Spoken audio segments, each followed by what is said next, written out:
Assalamualaikum warahmatullahi wabarakatuh. Ya, nama saya Veresita dengan NIM 2036077. Saya berada di Prodi Sistem Informasi Fakultas Ilmu Komputer dengan mata kuliah Ilmu Pendidikan Pancasila dan dengan dosen pengampu Bapak Rian Prayogi MPD. Oh ya, saya berasal dari Universitas Pasir Pengaraya. Ya, baik, saya akan mencoba menjawab 7 pertanyaan ujian tengah semester mata kuliah Pendidikan Pancasila. Yang pertama itu adalah bagaimana pendapat Anda tentang pentingnya mahasiswa memahami dan penghayatan pendidikan Pancasila sesuai dengan program studi yang sedang ditempuh. Oke, baik, menurut saya mata kuliah pendidikan Pancasila ini memiliki peranan penting dan berguna untuk mahasiswa di perguruan tinggi. Kenapa? Karena pendidikan Pancasila atau kewarganegaraan harusnya kita pelajari dan digunakan dalam kehidupan sehari-hari, sehingga kita dapat mengetahui dan mengerti tentang hak dan kewajiban warga negara Indonesia. Kemudian bersama pendidikan agama dan kewarganegaraan, pendidikan Pancasila juga berperan penting dalam pembentukan moral, adab, perilaku, dan kepribadian yang sehat dan berjiwa nasionalisme. Kemudian Pancasila adalah sebagai sumber nilai dalam kehidupan bermasyarakat, berbangsa, bernegara bagi bangsa Indonesia. Oke, baik, soal yang kedua adalah bagaimana konsep historis, sosiologis, dan politis tentang Pancasila dalam kajian arus sejarah bangsa Indonesia. Sumber historis Pancasila, nilai Pancasila yang sudah ada dalam adat istiadat, kebudayaan, dan agama yang berkembang dalam kehidupan bangsa Indonesia sejak zaman dahulu. Dalam Encyclopedia of Philosophy disebutkan beberapa unsur yang ada dalam agama seperti kepercayaan kepada kekuatan supranatural, perbedaan antara yang sakral dan yang profan, tindakan ritual pada objek sakral, sembahyang atau doa sebagai bentuk komunikasi kita kepada Tuhan. Nah, kemudian nilai Pancasila sumber sosiologis. Nah, nilai Pancasila secara sosiologis telah ada dalam masyarakat Indonesia sejak dulu hingga sekarang. Salah satu yang terdapat pada masyarakat zaman dahulu dan masyarakat saat ini adalah nilai gotong royong. Hal ini disebabkan karena masyarakat secara bersama. Kemudian selanjutnya sumber politis Pancasila. Nilai Pancasila misalnya nilai kerakyatan dapat ditemukan dalam suasana kehidupan pedesaan yang pada kehidupan bersama, yang bersatu dan demokratis, yang dijiwai oleh semangat kekeluargaan sebagaimana tercermin dalam sila keempat, yaitu kerakyatan yang dipimpin oleh hikmat kebijaksanaan dalam permusyawaratan perwakilan. Nah, semangat seperti ini diperlukan dalam mengambil keputusan yang mencerminkan musyawarah. Kemudian yang ketiga itu bagaimana pembangunan manusia itu diselenggarakan berdasarkan perspektif Pancasila. Ya, Pancasila sebagai paradigma pembangunan adalah sistem nilai acuan, kerangka acuan berpikir, pola acuan berpikir, atau jelasnya sebagai sistem nilai yang dijadikan sebagai kerangka landasan, kerangka cara, dan sekaligus sebagai kerangka dalam menentukan arah atau tujuan bagi yang menyandangnya. Istilah paradigma awalnya dipakai dalam filsafat ilmu pengetahuan. Menurut Thomas Kuhn, sebagai orang yang pertama kali mengemukakan istilah tersebut, yang menyatakan bahwa ilmu di waktu tertentu didominasi oleh suatu paradigma. Paradigma itu adalah pandangan mendasar dari para ilmuwan atas pokok persoalan suatu cabang ilmu pengetahuan. Tidak hanya dalam bidang ilmu pengetahuan, paradigma berkembang dan sering digunakan dalam bidang politik, hukum, sosial, dan ekonomi. Pertanyaan nomor 4 adalah bagaimana Pancasila menjadi ideologi bangsa Indonesia.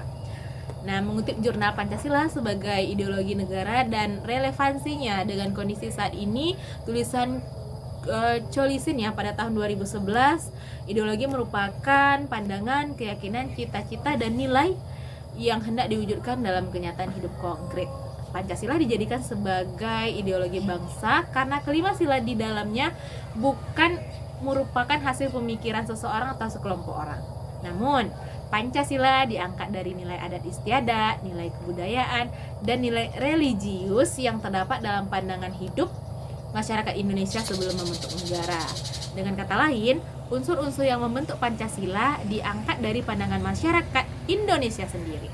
Unsur tersebut diangkat dan dirumuskan oleh pendiri negara sehingga Pancasila berkedudukan sebagai dasar negara sekaligus ideologi bangsa.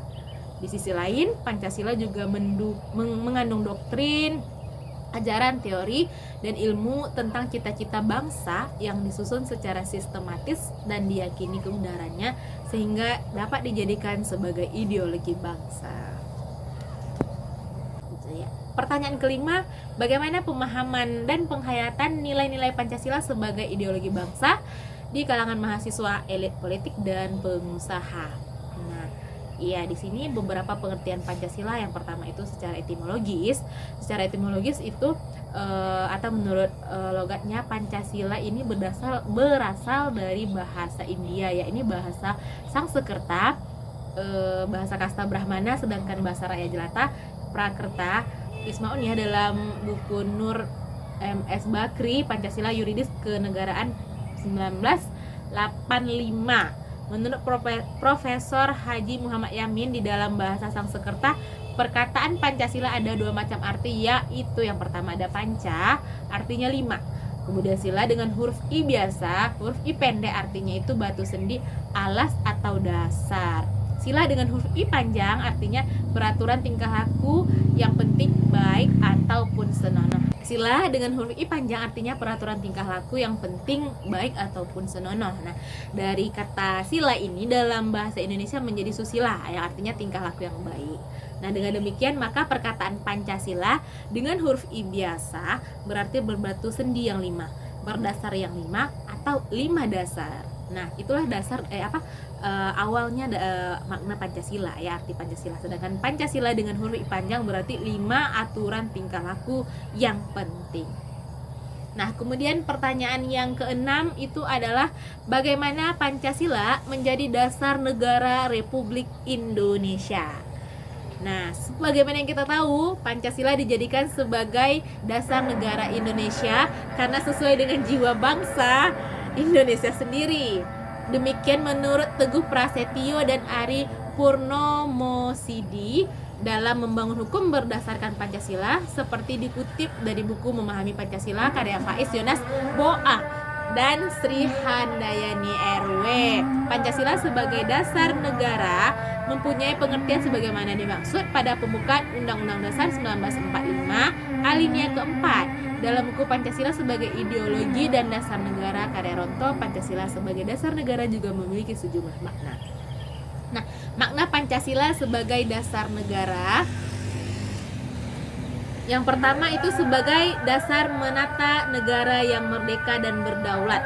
Yang kedua, sebagai dasar mengatur penyelenggaraan aparatur negara yang bersih dan berwibawa sehingga akan tercapai tujuan nasional yang tercantum dalam pembukaan Undang-Undang Dasar 1945 alinea keempat. Yang ketiga, sebagai dasar arah dan petunjuk aktivitas kehidupan bangsa Indonesia dalam kehidupan sehari-hari. Pertanyaan terakhir, yaitu pertanyaan yang ketujuh adalah jelaskan alasan Anda diperlukannya kajian Pancasila sebagai dasar negara. Pancasila sebagai dasar negara tentu merupakan tujuan Indonesia dalam kemerdekaan. Pancasila haruslah dihayati, dipahami serta diamalkan dalam kehidupan sehari-hari. Mengapa kita harus mengkaji Pancasila? Karena Pancasila akan menuntun kita dalam memajukan bangsa Indonesia menjadi negara yang maju dengan mempelajarinya dan mengamalkannya.